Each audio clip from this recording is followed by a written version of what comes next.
Hi, and welcome to Untethered with Jen Liss, the podcast that's here to help you free yourself from the crap that is holding you back so you can claim the life you're meant to live. I'm your host, Jen, and in this episode, we're going to talk about inviting more allowing into your life and embracing the feminine energy. Let's dive in.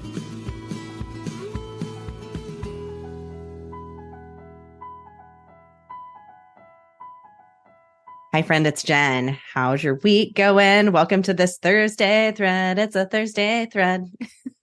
Welcome to this Thursday thread from Gina Moon's episode on Tuesday. But first, I just want to check in and let you know what's going on in my life, maybe hear a little bit about yours. If you want to reach out and let me know, I would absolutely love to hear. So we are enjoying a fabulous Portland summer. And it's so beautiful. And all I want to do is spend time outside in nature, which is so funny here in Portland because people legit play hooky in the summer.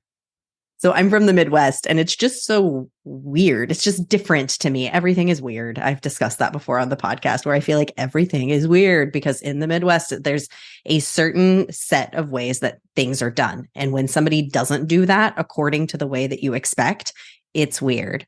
And so one of the things that has been weird to me is just the vibe of people with work because they aren't working themselves to the bone out here. There's a lot of restaurants that close at 5 p.m., 7 p.m., breweries that close at 8 or 9, whereas in the Midwest, everything is open so many more hours.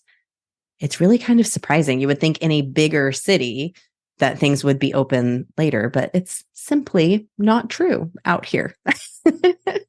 So it's been so interesting. And actually, another thing that's going on in my life, I'm starting another podcast. I'm telling you first, and it's not coming out for a while. I'm starting another podcast, and it's with a fellow Midwesterner who has found herself in the Pacific Northwest. We've actually been friends since we were children, and we are starting a creative project together. And I share this because it's so important that we bring light in the form of creativity into our lives in whatever way it comes. Whatever way it comes. This was an idea that we've been tossing around for the past year. And finally, I was like, we just need to do it. Let's do it. We're buckling down and we're going to make it happen and we're committing. And it's been so fun and it's really lighting my fire. And we're having just the biggest blast. So I just wanted to tell you all about it first because it's really this allowing ourselves to have fun, which really threads into Gina's concept and what she talked about in the podcast this week. So Gina, for some people, she talks about some really taboo stuff. She talks about sexuality, pleasure. She focuses on the feminine energy. And so that to some people might feel really extreme, but at the root, if you listen to that episode, and I'm just going to thread some things out. So if you don't listen, that's okay. If you listen to what she's saying, it's really about just embracing this energy of openness and allowing ourselves to feel joy. And what she said, I love this definition. She said, extended joy is pleasure.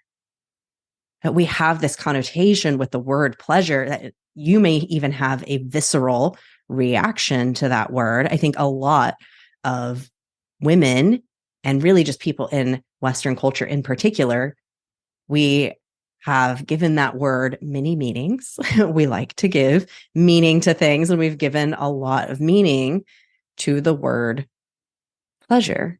But allowing ourselves to experience pleasure, to experience continued joy, is one of the things that I have realized is blocking so much magic, abundance, opportunity, possibilities, just the most wondrous things that we could have in this life is caused by us not experiencing an extension of our joy. We believe that happiness is fleeting. This is something that we're actually told happiness is fleeting. Does it have to be? Can't we feel happy a little deeper? Can't we feel joy a little deeper? Well, not if it goes into the taboo world of pleasure. Oh my goodness. How dare you feel pleasure? How dare you allow yourself the opportunity to experience something in a pleasurable way? I would love to hear the pleasure count on last week's episode and this week's episode. How many times has this word been said? It's almost like we need to say it that many times so that we don't have such a strong reaction. Are you triggered by that word? Is there a trigger there for you in that word? And when we feel a trigger, never waste a good trigger. My mentor, Samantha Skelly, says, turn inward on that. Get curious with that. Why am I feeling this reaction to it? Why does that feel taboo to me? Why is that something that in our society, it's not an okay thing to say, feel, think, do? Because it's in those little questions that just like that little tiny thread that you yourself can start to open up for yourself.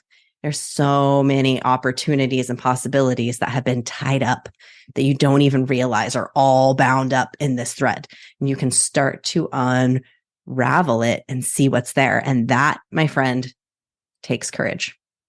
It takes courage to even allow yourself, and when we're speaking of allowing, to even allow yourself to ask the question, to even allow yourself to start to pick at that thread just enough that it starts to come undone. It's really scary. It can be scary to do.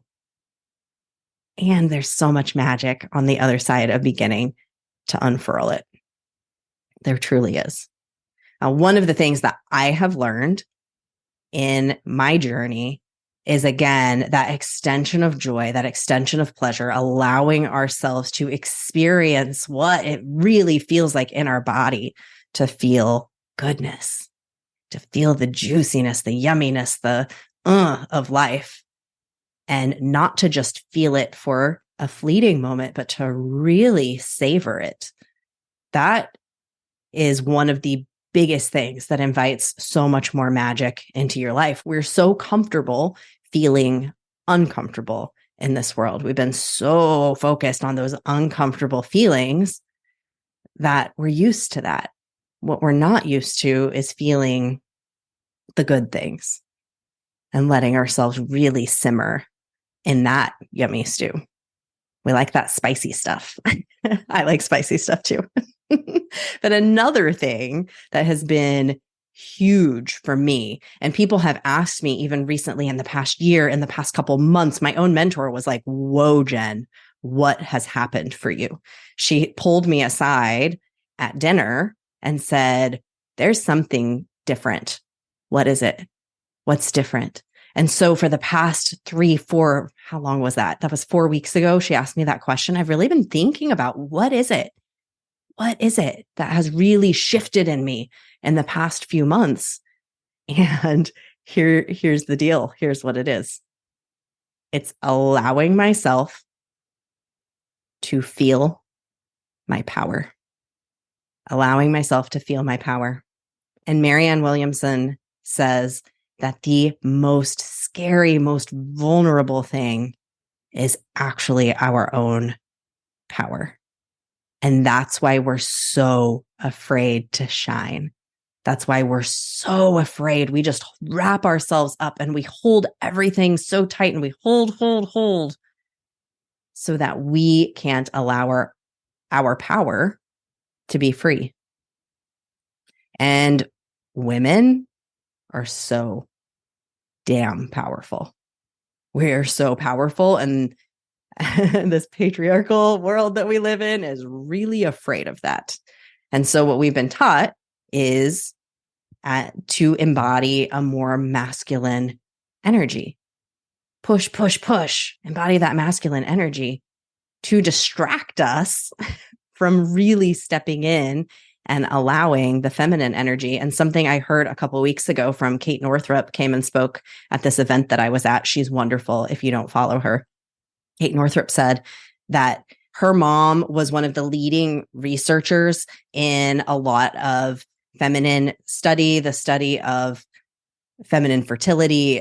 I actually haven't researched her. I was not aware of that actually until I associated her with this item that she sells that's called a do less planner. I didn't know some of her history, but her mom is one of the leading researchers of the female body, of the female reproductive system. She's done a ton of research in this area. And what Kate shared is that we think, this is so fascinating, y'all. We think that it's the strongest sperm that wins. When we look at fertilization, when we look at the creation of another human being, we think what we see in the video, it looks like there is just like the strongest sperm is like getting up there and it wins. The strongest one wins. And this is not true. It's not true. How it actually works is that the egg chooses the sperm that is a match. The egg chooses. And then the egg allows that sperm entry.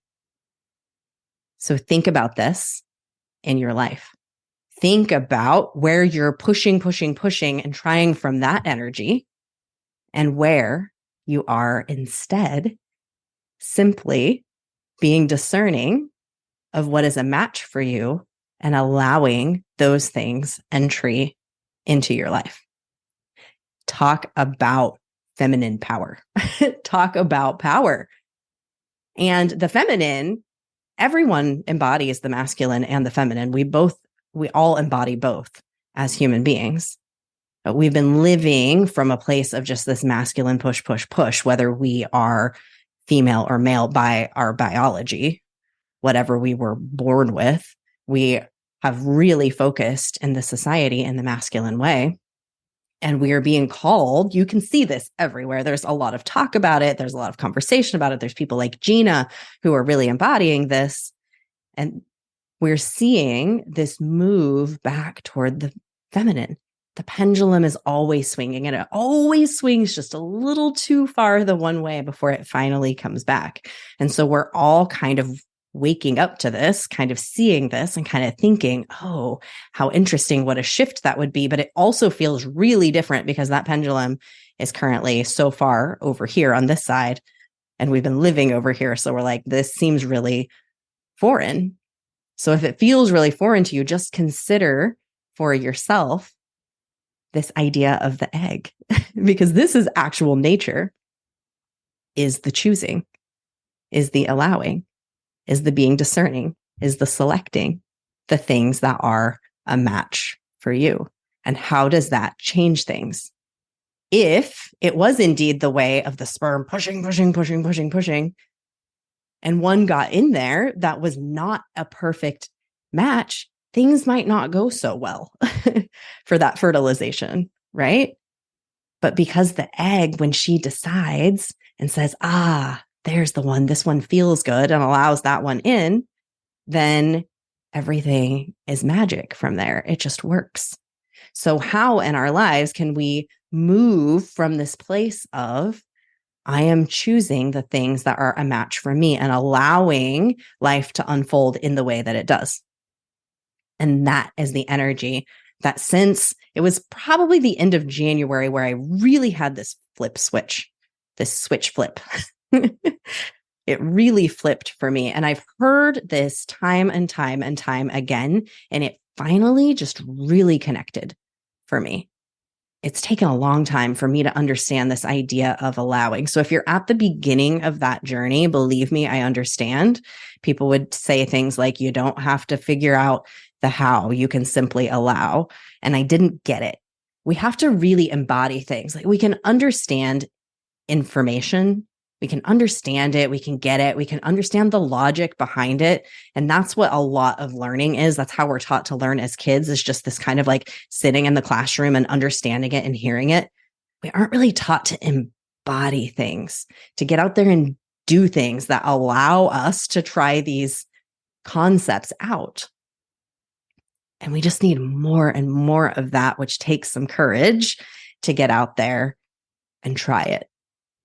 And it's through that experience of doing things, of having the courage to try, of putting ourselves out there, of letting our light shine a little bit, of stepping into our power, that is where we get knowing. It's the difference between understanding and knowing. And this is something that Gina talks about too.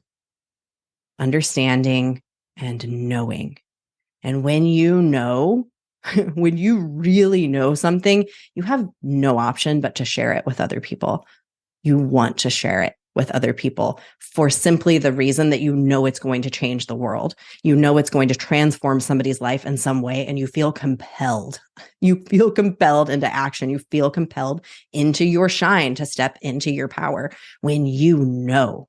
So how can you put yourself more in the place of knowing and less in the place of understanding? It's good to understand too. I'm all about, I read and consume information, and it's different when we really know. And the know comes from taking action, from allowing ourselves to feel, from really stepping in and doing some of those courageous things. So a couple of things I encourage you after listening to this Thursday thread to do. If you haven't listened to Gina's episode, it was an excellent one. Go back and listen to Tuesday's episode with Gina Moon. And then ask yourself the question, how might I allow more pleasure into my life? Second question, how might I allow more ease into my life?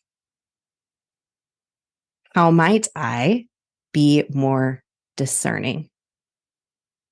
Those three questions could lead you to so much magic. And if they're hard to answer, or if they don't feel like good questions for you right now, that's cool. Toss them aside. Come back to them later. Maybe you never come back to them. Maybe they're not the questions for you right now or ever in your journey of this lifetime. But consider those questions for yourself if it feels good, because there is something amazing, I believe, for every person on the other side of those questions when we're at the place of allowing ourselves to think about them, to consider what it might mean for us, especially in this feminine energy awakening, especially as the pendulum is swinging back to the other side. Whether you're male, whether you're female, whether you, whatever gender you associate with, there is something in this move to the feminine for every single one of us.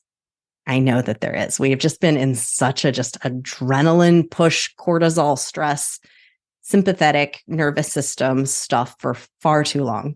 So many of us are stuck in the sympathetic, can't get into the parasympathetic, which is why I'm so passionate about breath work as a tool to support people to come back into that rest and relax, which is where the feminine flow is happening. So consider those questions for yourself. Let me know your thoughts about this topic, about this episode. I'd absolutely love to hear them. You can reach out to me on Instagram at untetheredjen. If you liked this episode, you can also take a little screenshot. You can share it on social. If you tag me, I will definitely reshare your post. Thank you so much for listening. I appreciate you so much. I know you're such a busy human and you could be doing so many things.